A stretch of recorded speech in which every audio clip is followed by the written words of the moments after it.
हम सब जानते हैं कि 1947 में भारत आज़ाद हुआ था। Well wait a minute, there was a twist during independence के बाद 3 देश अलग राज्यों बनाया गया, Afghanistan, east Pakistan and west Pakistan, आज के ज़माने में बांग्लादेश। यानी कि अखंड भारत से भारत बना और आज़ादी के बाद माइग्रेशन का दौर चला, क्योंकि पार्टीशन के बाद बाकी 3 देश इस्लाम कम्युनिटी को मिला and after long discussion India was considered as multi religious nations. Well, picture अभी बाकी है मेरे दोस्त। After independence and after the advent of migration on the basis of religious segments, yes, that is true. Well, after independence, India में पहला general election 25th October 1951 and 21st February 1952 में हुआ था।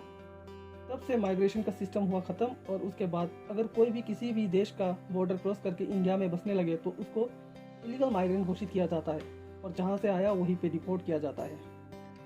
इस हालत में इलीगल माइग्रेंट को पहचानने के लिए भारत में ECI यानी कि इलेक्शन कमीशन ऑफ इंडिया बनाया गया है और सर्वे करने के दौरान अगर किसी भी तरीके का नागरिकता को लेकर डाउट हो तो उसको डी वोटर का टैग दिया जाता है और उसको इंडियन साबित करना पड़ता है फॉरेनर ट्रिब्यूनल में जाके।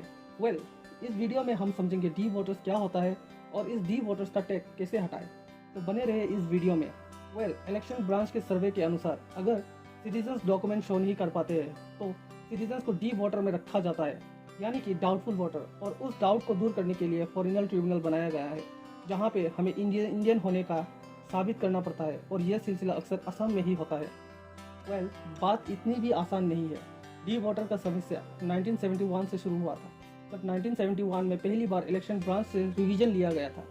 वेल, हमारे माइंड में शायद ये चल रहा होगा कि अगर कोई दूसरे देश से आके यहाँ पे बसता है तो उसमें कोई भी तरीके का दिक्कत होना नहीं चाहिए। Well then we are absolutely wrong, क्योंकि हर एक रीजन का अपना एक ट्रेडिशन एंड कल्चर होता है और अगर बाहर से कोई आके यहाँ बसेरा बनाए तो ट्रेडिशन एंड कल्चर में असर पड़ सकता है। इस वजह से असम में एक बहुत ही फेमस मूवमेंट चला था और उस मूवमेंट का नाम था एंटी फॉरेनर्स एजिटेशंस, जो कि शुरू हुआ था 1979 में और ख़त्म हुआ 1985 को असम एकॉर्ड के साथ। और यह मूवमेंट किया था ऑल असम स्टूडेंट यूनियन और ऑल असम गण संग्राम परिषद, और इस मूवमेंट का मुख्य कारण था घुसपैठियों को डिटेक्ट करना और उनको डिपोर्ट करना, और इसको संभालने के लिए असम एकॉर्ड एग्जीक्यूट किया गया था।